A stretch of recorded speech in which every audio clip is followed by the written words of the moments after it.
সংসারে আমাদের জীবনে যখন কোনো সুখ বা দুঃখ আসে, তার জন্য আমরা কাউকে না কাউকে অবশ্যই দায়ী করে থাকি, তাই না? এই ব্যক্তি আমাদের সাথে এরকম কাজ করেছেন, তাই আমার সাথে এমন হলো। ওই ব্যক্তি যদি এমনটা না করতেন, তাহলে আজ আমি ওই স্থানে পৌঁছতে পারতাম। সবই আপনার দৃষ্টিভঙ্গির ওপর নির্ভরশীল, আর যদি আপনার দৃষ্টিভঙ্গি এমন হয়, তাহলে তা অনুচিত। সত্যি কথা বলতে, এই সংসারে ভিন্ন ভিন্ন ধরনের মানুষ আছে। এটা আপনার উপর নির্ভর করছে কিভাবে তাদের স্বাগত জানাবেন। একবার ভাবুন, আমি আমার দুটো হাত সামনে নিয়ে এলাম, দুটো মুঠো খুলে দিলাম। দুই প্রকারের মানুষ আসবেন, কিছু না কিছু দিয়ে যাবেন। এই মুঠো যদি আমি বন্ধ করে দিই, তাহলে না কেউ আমাকে কিছু দিতে পারবে, না আমার কিছু যাবে আসবে। নিশ্চয়ই বুঝতে পারছেন এই দুই ধরনের ব্যক্তি কারা এবং তারা কি দিয়ে যান। আমি যদি নিজের মুঠো খুলে দিই, তাহলে কিছু ভালো মানুষ আসবেন, আমাকে আনন্দ, সন্তুষ্টি, জ্ঞান প্রদান করে যাবেন, ভালো অভিজ্ঞতা দিয়ে যাবেন। কোনো খারাপ ব্যক্তি যদি আসেন, তাহলে তিনিও খারাপ অভিজ্ঞতা দেবেন, যার থেকে আমি শিক্ষা লাভ করব। এই সব কিছু আমি লাভ করতে পারি। মুঠো যদি বন্ধ করে রাখি, তাহলে আমি কিছুই পাবো না। দেখুন, এই সংসারে প্রত্যেকের জীবনে এইরকম। প্রত্যেকের জীবনে সবকিছুই আছে, ভালো খারাপ দুই মানুষই আছে। ভালো অভিজ্ঞতা আছে, খারাপ অভিজ্ঞতা আছে। নির্ভর করছে আপনার উপর যে আপনি কি করবেন, এনাদের স্বাগত কিভাবে জানাবেন, কার থেকে কি বুঝবেন, কি শিখতে পারবেন, আর কোন দৃষ্টিভঙ্গি নিয়ে অগ্রসর হবেন। এটাই নির্ধারণ করবে যে আপনার জীবন কেমন হবে। আসুন আমার সাথে ভালোবেসে বলুন, রাধা রাধা।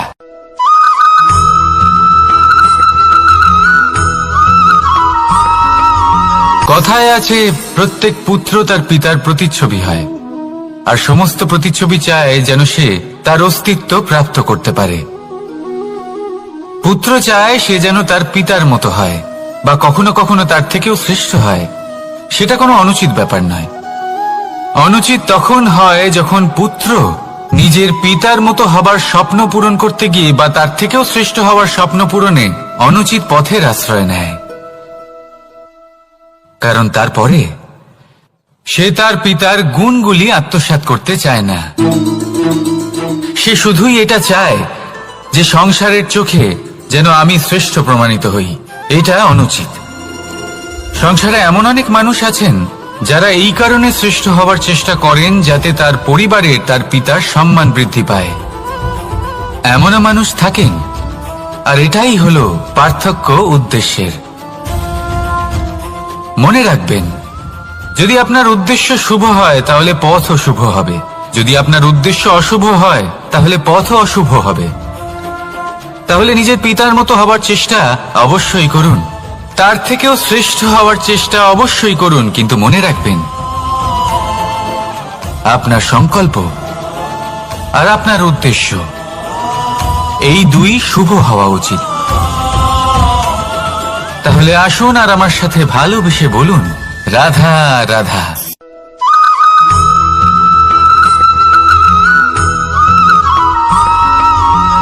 এই দড়িটা দেখুন, ছোট ছোট রেশম দ্বারা তৈরি। এটা সরু সুতো দ্বারা তৈরি হয়েছে এটা, আর এ অত্যন্ত কোমলও বটে। আর আপনি চাইলে এটা সোজাও করে দিতে পারেন, আর চাইলে এটা বেঁকিয়েও দিতে পারেন, আর যদি চান তাহলে এটা গোল গোল করে বেঁধে কোথাও রেখেও দিতে পারেন। এবার এই কোমল দড়ি যদি কোনো নিষ্ঠুর কঠিন পাথরে বারংবার জড়িয়ে দেওয়া হয়, তাহলেও তাকেও কাটতে পারে, নিজের ছাপ ছেড়ে যেতে পারে, সেটার আকারও বদলে ফেলতে পারে। এবার এর কারণ কি?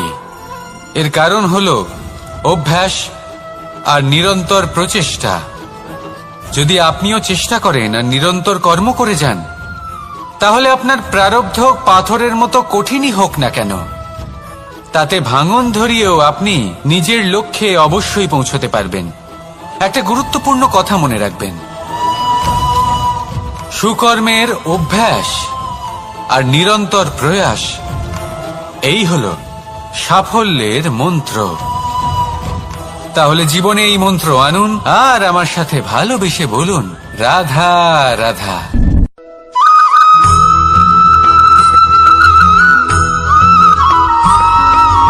জীবনে অগ্রসর হওয়ার জন্য আমাদের কাকে প্রয়োজন হয়? মাতা পিতা, বন্ধু, প্রেম, সাহায্য, অর্থ, পরিশ্রম, আশা। ভিন্ন ভিন্ন মানুষ ভিন্ন ভিন্ন বিকল্প চয়ন করে। যদি আমি আপনাকে বলি তাহলে জয় আর পরাজয়ের মন্ত্র দুটো শব্দের উপর নির্ভর করে, মেনে নেওয়া আর দৃঢ় হওয়া। যদি মেনে নেন তাহলে হেরে যাবেন, যদি দৃঢ় হন তাহলে নিশ্চিত রূপে জয়ী হবেন।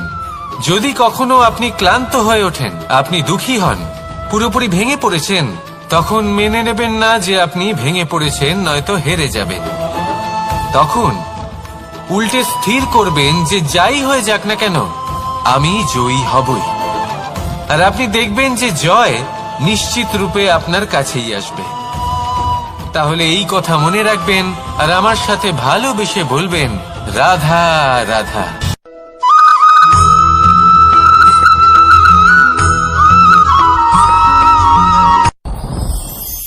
সাথী। সাথী এই শব্দটির ব্যাখ্যা কে কিভাবে করে? মিত্র, সখা, বন্ধু। কিন্তু অর্থ একটাই, তিনি যিনি আপনার সঙ্গী হন আর তিনি যার সাথী আপনি হন। এবার সব থেকে বড় প্রশ্ন হলো এটাই যে তিনি কে হতে পারেন যাকে আপনি আপনার সাথী বলে মেনে নিতে পারেন, নিজের সখা, নিজের মিত্র, নিজের বন্ধু মেনে নিতে পারেন। আপনার সাথী হলেন তিনি যিনি দুঃখের সময় আপনার পাশে থাকবেন, আপনার হাত ধরে থাকবেন। আপনার সাথী হলেন তিনি যার হাত আপনি নিজের সুখের দিনে ধরে থাকবেন। সেই সাথীরই হাত ধরুন যিনি দুঃখে সবসময় আপনাকে সাহায্য করার জন্য তৎপর হয়ে থাকেন, আপনার পাশে থাকেন, আর যাকে সুখের দিনে আপনি আপনার সাথে রাখতে পারেন। আর যখন আপনার সাথে আপনার এই সাথী থাকবে তখন আপনি এটা বুঝবেন যে যখন জীবনে দুঃখ আসে তখন এই দুঃখ কমে যায়, সবার মধ্যে ভাগ হয়ে যায়। আর যদি তখন সুখ আসে তাহলে সেটা সবার উপস্থিতিতে আরো বেড়ে যায়। এটাই হলো প্রেম, এটাই হলো ভালোবাসা, এটাই হলো সঙ্গ। যেমন সম্পর্ক আমার আর রাধার মাঝে। তাহলে আসুন আর আমার সাথে ভালোবেসে বলুন, রাধা রাধা।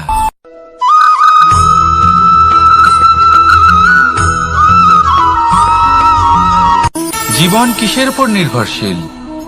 ধনের ওপর, বৈভবের অনুভব যদি আপনি করতে চান তাহলে তা পাবেন শুধু একতার দ্বারা, সংগঠনের দ্বারা। যদি আপনাকে উদাহরণ দিই, নিজের এই হাতটাকে দেখুন, 5টা আঙুল রয়েছে। কোনো একটা বস্তুকে নিজের একটা আঙুল দ্বারা তুলে ধরার চেষ্টা করে দেখুন, বড়ই কষ্ট হবে। তখন আপনি বুঝতে পারবেন যখন এই 5টি আঙুল একত্রিত হয় তখন কোনো কাজ কতটা সহজ হতে পারে। এটাই হলো শক্তি, একতার। সব থেকে ভালো উদাহরণ যদি আপনাকে দিই তাহলে বাঁশি। এই বাঁশি থেকে অত্যন্ত মধুর সুর নির্গত হয় যা সবার মন প্রসন্ন করে দেয়। এই কথা সত্যি, কিন্তু এই বাঁশি আমি একটা বা দুটো আঙুল দিয়ে বাজাতে পারবো না। আমাকে প্রত্যেকটা আঙুল ব্যবহার করতেই হবে, তবেই এর থেকে মধুর সুর নির্গত হবে যা সকলকে প্রসন্ন করবে, ঠিক কিনা? ঠিক এইভাবেই যদি আপনি চান যে আপনার জীবনরূপী বাঁশি থেকেও মধুর সুর নির্গত হোক বা সবার মনকে প্রসন্ন করে তুলুক, তাহলে আপনাকেও জীবনে একতা নিয়ে আসতেই হবে। আপনি একাও কর্ম করতে পারেন, পথ চলতেও পারেন, সামনেও এগোতে পারেন, সাফল্যও লাভ করতে পারেন। কিন্তু যখন সকলে একসাথে এগোবেন, সেই পথে চলবেন, সেই কর্মই করবেন, তখন লক্ষ্যে অবশ্যই পৌঁছবেন, সাফল্য অবশ্যই লাভ করবেন। কিন্তু সেই সাফল্য এবং তার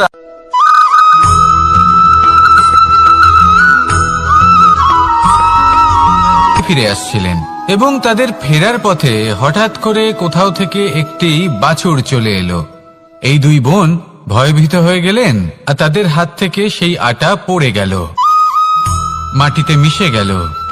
এবার এই পুরো ঘটনাক্রমে যদি কারোর বিন্দুমাত্র লাভ হয়ে থাকে, বিন্দুমাত্র আনন্দ পেয়ে থাকে, তাহলে সে কে?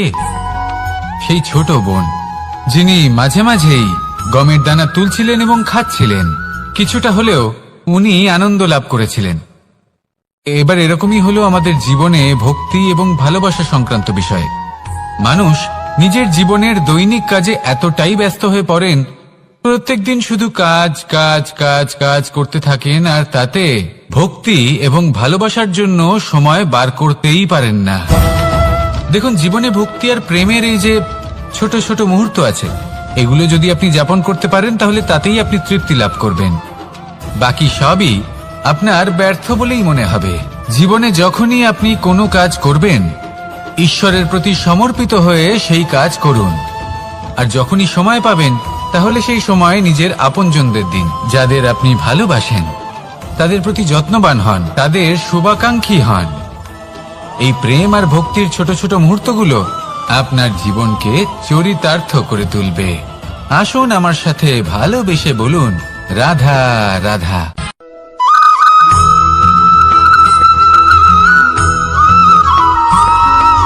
মানুষের একটি সমস্যা আছে যে মানুষ সাফল্যকে মাপতে থাকেন, লক্ষ্যের দিকে নজর দেন না। না উচিত সময় খাবার খান, না উচিত সময় ঘুমোতে যান, না পর্যাপ্ত সময় পর্যন্ত ঘুমন, কিছুই না। ধন অর্জন করতেই থাকেন, আর কিছু সময় পরে যখন তিনি অসংখ্য ধন লাভ করে ফেলেন, তখন তার সাথে ওনার শরীরে অনেক রোগ বাসা বাঁধে।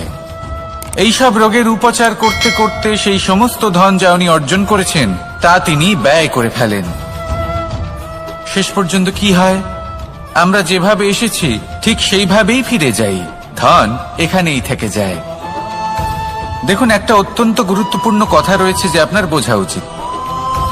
এই যে ধন, তার ব্যবহার করুন জীবনকে আরো ভালো করে তোলার জন্য।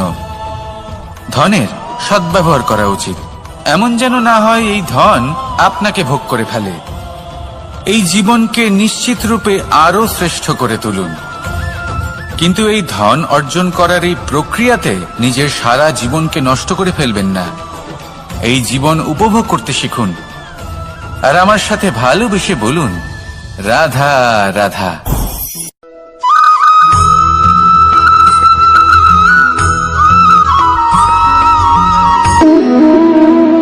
সম্পর্ক হলো আমাদের জীবনের একটি আধার।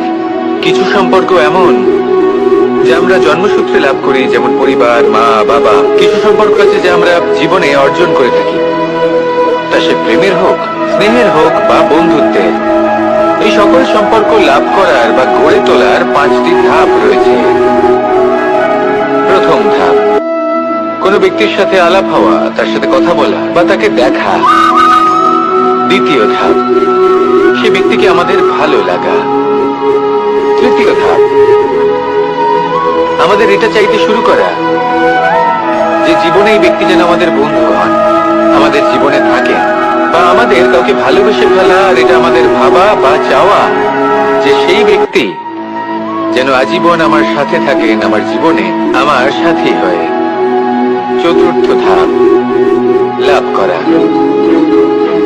এবার এই ধাপটি অনেক মানুষের পক্ষেই খুবই সরল হয়, বড়ই সরল ভাবে নিজেদের সঙ্গীকে লাভ করে থাকে। কিছু মানুষের জন্য এই ধাপ অত্যন্ত কঠিন হয়ে থাকে। অনেক প্রতিকূল পরিস্থিতির উপর জয়লাভ করে তারা সঙ্গীকে লাভ করেন, কিন্তু লাভ অবশ্যই করেন। এরপরে আসে পঞ্চম, অন্তিম এবং সব থেকে গুরুত্বপূর্ণ ধাপ। সেটা হলো সেই সম্পর্ক পালন করা। এটা হলো এমন এক বিষয় যা প্রত্যেক মানুষের শেখা উচিত।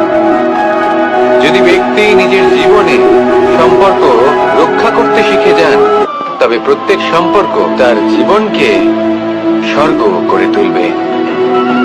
আসুন আর আমার সাথে ভালোবেসে বলুন, রাধা রাধা।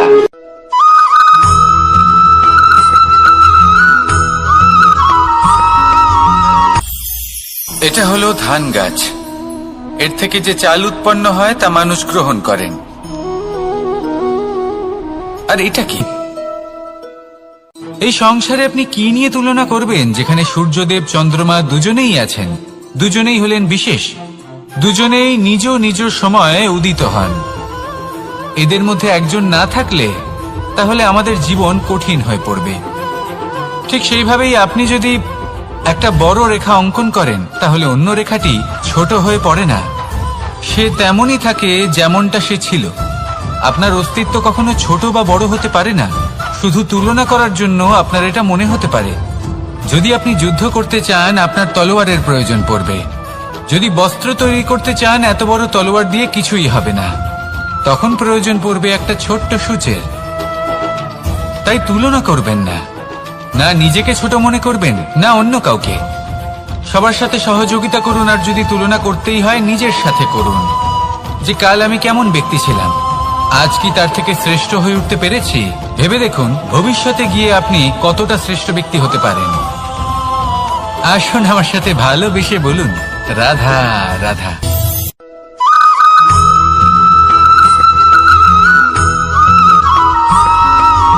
ফিরে আসছিলেন এবং তাদের ফেরার পথে হঠাৎ করে কোথাও থেকে একটি বাছুর চলে এলো। এই দুই বোন ভয়ভীত হয়ে গেলেন, আর তাদের হাত থেকে সেই আটা পড়ে গেল, মাটিতে মিশে গেল। এবার এই পুরো ঘটনাক্রমে যদি কারোর বিন্দুমাত্র লাভ হয়ে থাকে, বিন্দুমাত্র আনন্দ পেয়ে থাকে, তাহলে সে কে? সেই ছোট বোন, যিনি মাঝে মাঝেই গমের দানা তুলছিলেন এবং খাচ্ছিলেন। কিছুটা হলেও উনি আনন্দ লাভ করেছিলেন। এবার এরকমই হলো আমাদের জীবনে ভক্তি এবং ভালোবাসা সংক্রান্ত বিষয়। মানুষ নিজের জীবনের দৈনিক কাজে এতটাই ব্যস্ত হয়ে পড়েন, প্রত্যেকদিন শুধু কাজ কাজ কাজ কাজ করতে থাকেন, আর তাতে ভক্তি এবং ভালোবাসার জন্য সময় বার করতেই পারেন না। দেখুন, জীবনে ভক্তি আর প্রেমের এই যে ছোট ছোট মুহূর্ত আছে, এগুলো যদি আপনি যাপন করতে পারেন, তাহলে তাতেই আপনি তৃপ্তি লাভ করবেন। বাকি সবই আপনার ব্যর্থ বলেই মনে হবে। জীবনে যখনই আপনি কোনো কাজ করবেন, ঈশ্বরের প্রতি সমর্পিত হয়ে সেই কাজ করুন। আর যখনই সময় পাবেন, তাহলে সেই সময় নিজের আপনজনদের দিন, যাদের আপনি ভালোবাসেন। তাদের প্রতি যত্নবান হন, তাদের শুভাকাঙ্ক্ষী হন। এই প্রেম আর ভক্তির ছোট ছোট মুহূর্তগুলো আপনার জীবনকে চরিতার্থ করে তুলবে। আসুন আমার সাথে ভালোবেসে বলুন, রাধা রাধা।